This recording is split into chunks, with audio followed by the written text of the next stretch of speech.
What's good, y'all? It's Project Man, and today we are indeed here. Hold on, I need to back this up actually a little bit. There we go. I think that's what I want. Yeah, my bad. Oh, hold on. All right, I thought I had it right before we got on the air, but all right, I think that'll do. Anyway, what's good, y'all? It's Project Man. Today, I'm here to simply talk about the VKM, the Vincent Kennedy McMahon documentary really quick. Shouldn't go long because there wasn't much new information. Anyway, so as far as what's new, just to let people know, I feel like as far as entertainment goes, I would say it's worth checking out. If you just want something to, watch on Netflix or something to keep you busy for a little bit, I do recommend watching the series. But I will say, it really wasn't I'll say this. If you have no clue about wrestling or as far as the technical standpoint of it, if you just know some of the names in wrestling, like that's all you just know a few names, but you don't really know the technical aspects of the business, then this would have probably informed you of a lot of different events, a lot of different things that may happen in the business, a lot of big things, and a lot of, some of the inside terms, I guess you can say, like what's a word, what's a shoe, what's a face, what's a heel, what's a, what does color mean, what does heat mean, stuff like that. Kayfabe. So you get to learn some terms, you get to learn some wrestling history that you may not have known about depending on what era you grew up in. But, sorry if it's a little loud, but as far as if you're like me and you've been like keeping up with wrestling or you caught up on some of what happened by watching some, cause I was one of those people who when I got back into wrestling around like late 2018, I was kind of watching different content, random content creators that was talking wrestling, just kind of further educating me on it. So they'll always tell, whether you watching a compilation or something or, here's the top 10 moments of this happening. And, I was watching videos like that like kind of kept me updated on the specifics, I guess you could say, of this business, or whether you watch a podcast or like, that's how I kind of got more wrestling knowledge about what happened in the past and who were some of the past superstars that I may not have known about. That's how I learned the stories and the terms, but just through watching like certain podcasts or just random wrestling content creators talking about things wrestling related. That's how I learned more about wrestling when I got back into it, like just more technical. Like I said, people I didn't know about, certain stories I may not have heard. That's how I figured them out. But so basically, that's what I mean when I say if you're a guy like me who, like I said, caught up on some of the big things that happen in wrestling, know about some of the incidents and stars, and obviously the current product, then and about some of the real life stuff with some of these stars, in this case Vince. Then there was really no new ground broken here. They gave you like a little bit more on his backstory as far as just how he got in the business. Obviously, when his dad was like I say, if you kept up on certain things, then you noticed like his dad was a promoter. And that's kind of doing this wrestling thing was his way of getting, he was captivated by it, but then also his dad being a part of it was his way of connecting with him. And just getting to spend more time with him because he didn't meet his dad till I think like he said like maybe 11 or 12 is when he finally met him. So and he was always working to get his approval, because his dad wasn't necessarily welcoming in open arms when he met him. So and Vince talking about how he was abused as a kid with his stepdad and stuff like that. So it gave you a little more backstory of kind of Vince's way of how he got into the business.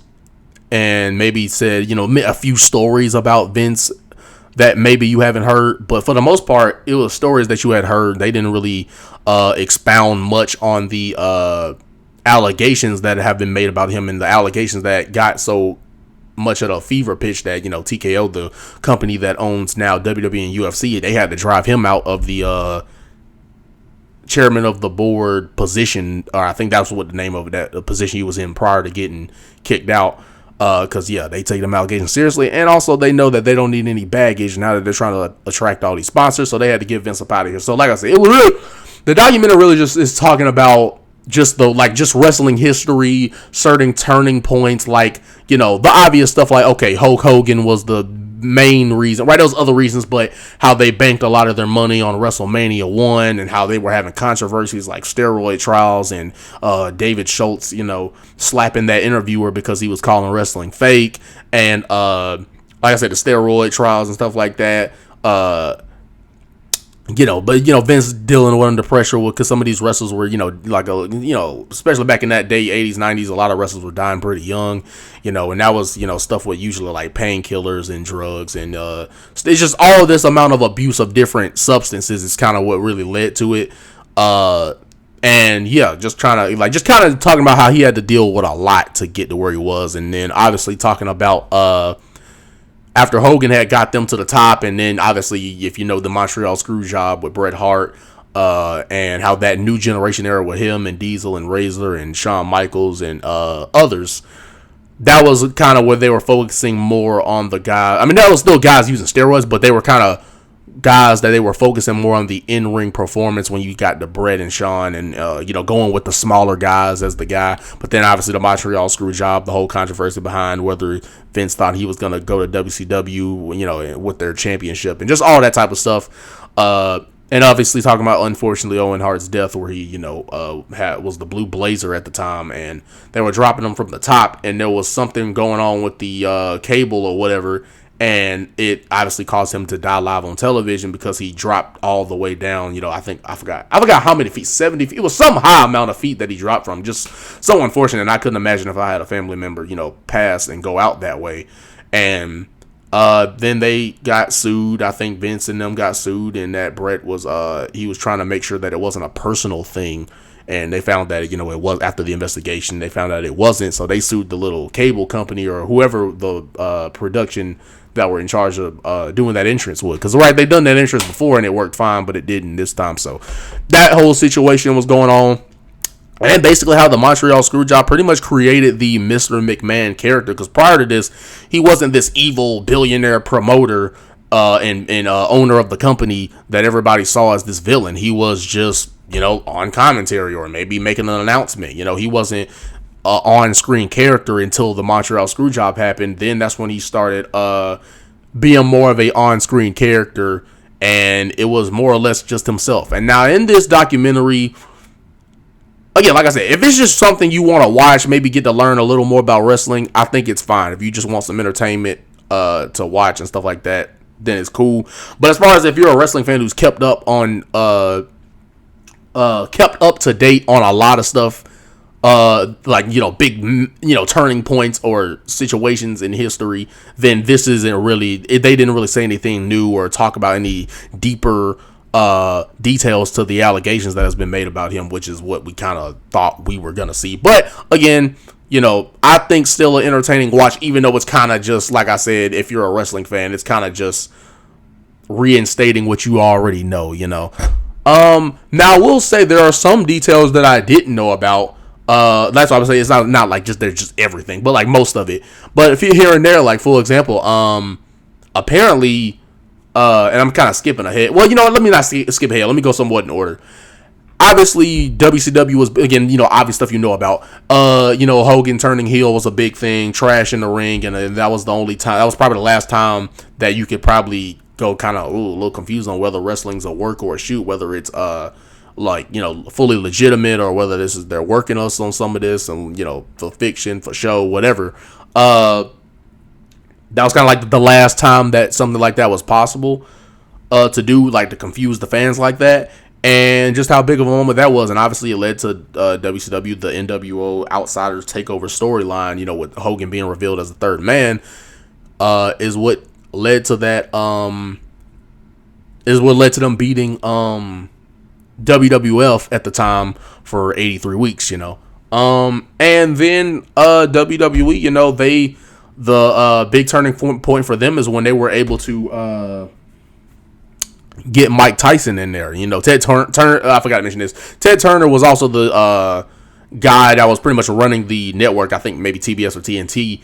And yeah, he just wanted to really, like, I think him and Eric basically both wanted to just like compete with Vince and just, beat that boy down. You know what I mean? But anyway, what kind of was the turning point for WWF/E was obviously them pushing Stone Cold Steve Austin. What a great time for him to come in. I think they said like the week after he did the Austin 316 promo, that's when they started seeing Austin 316 signs. So it kind of just got over immediately. And obviously we know the bloody face of WrestleMania 13 and all that stuff too. So just a combination of things that led to Stone Cold just a lot of different moments leading to him getting as popular as he was, and still to this day.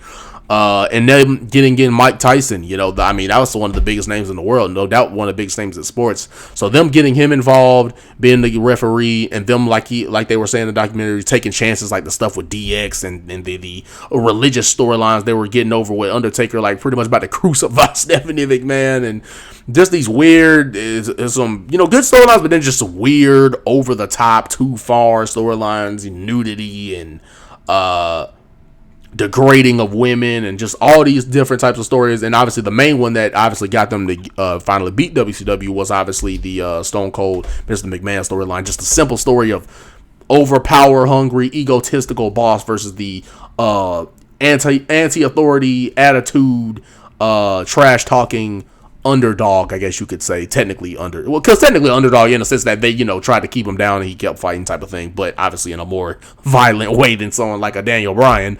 But anyway, there was just an era, obviously an attitude era, with my boy The Rock, getting his popularity, and them just allowing more creative freedom at the time, and allowing more creative ideas, and obviously just explaining how with Rock and Stone Cold leaving, and both in the same year, 2004, as full-time wrestlers, they had to obviously find their new star. And when Cena was able to finally find his personality as a way to kind of make him somewhat of an attraction until he got over with the fans, him being the Doctor of Thugonomics, obviously then leading to him being the franchise babyface that we know to this day. Hated, of course, at times, but they didn't really go into detail on that. But obviously he was working for the kids, and Vince had the whole obviously blowing up the limo storyline during that ruthless aggression era. And then when the whole obviously Chris Benoit situation came out, if you know, that's when they were kind of going more towards kids, because with the steroid trials and these wrestlers dying young, and having allegedly having or not allegedly having CTE, stuff like that, led to them obviously going into a more PG clean era, which was when I was a kid, like 2011-12. That was when I was a kid. But the product was like, at that time, obviously as time went on there, it kind of got more cheesy and stuff like that, because they were obviously appealing more towards the kids. But they were doing some damage control, and obviously they were trying to appeal to more sponsors and stuff like that. So that's why the stuff like chair shots and other things like that had to go away.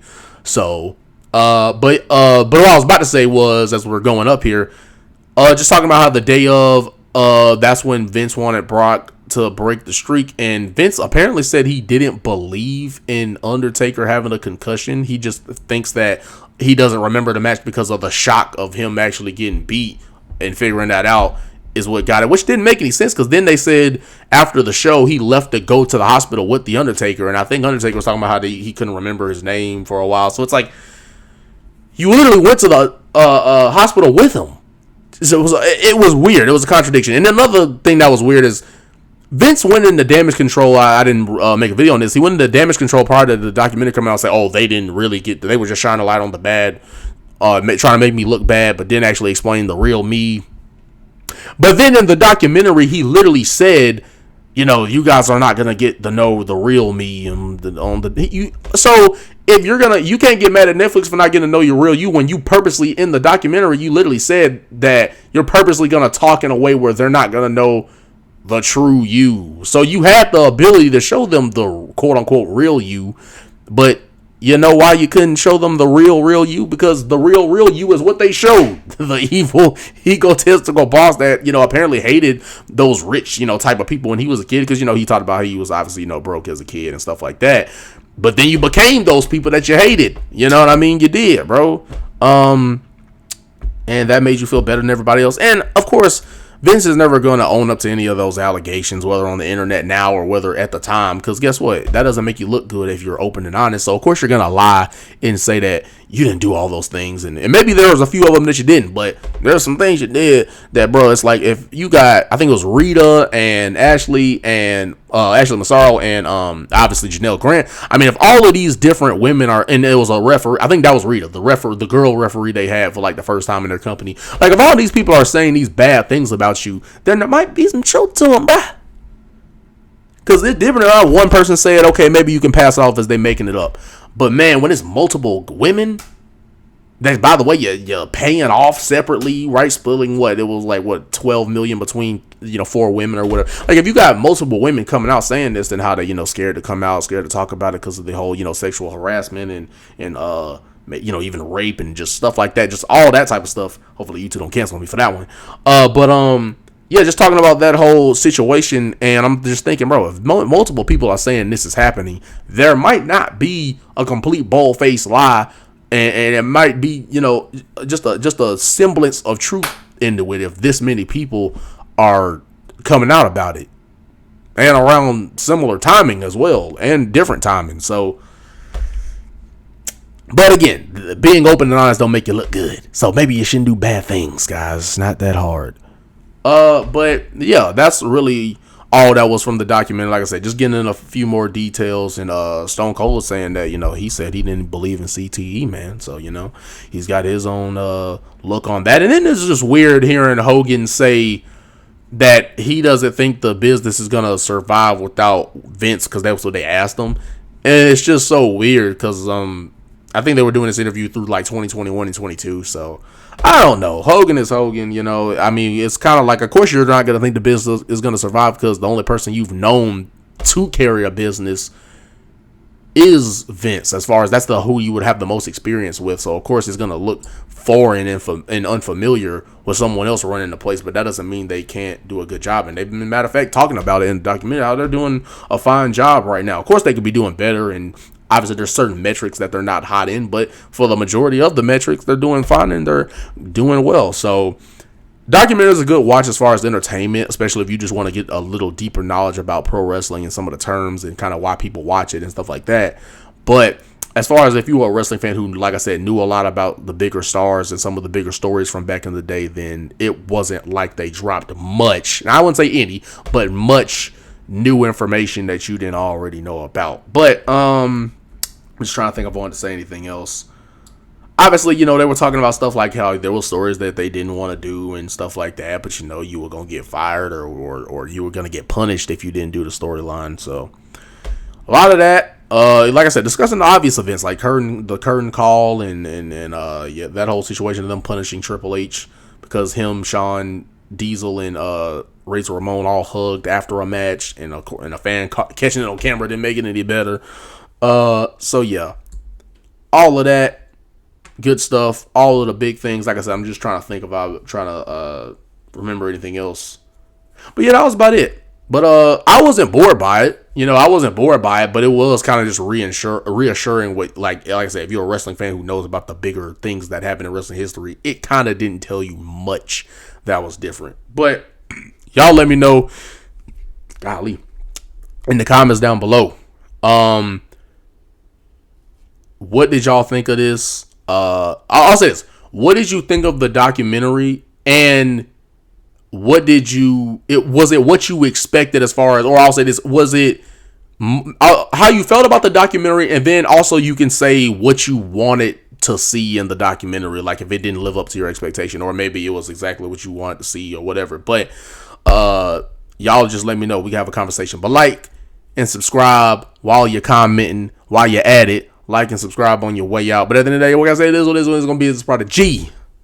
Making sure y'all got more content. Making sure we keep the videos going, man. Even though we got to keep our priorities straight and other things in life, we definitely not forgetting about the YouTube. And we are less than 20. Yes, I said 20 subs away. Or actually exactly 20 subs away from getting 1,000 subscribers.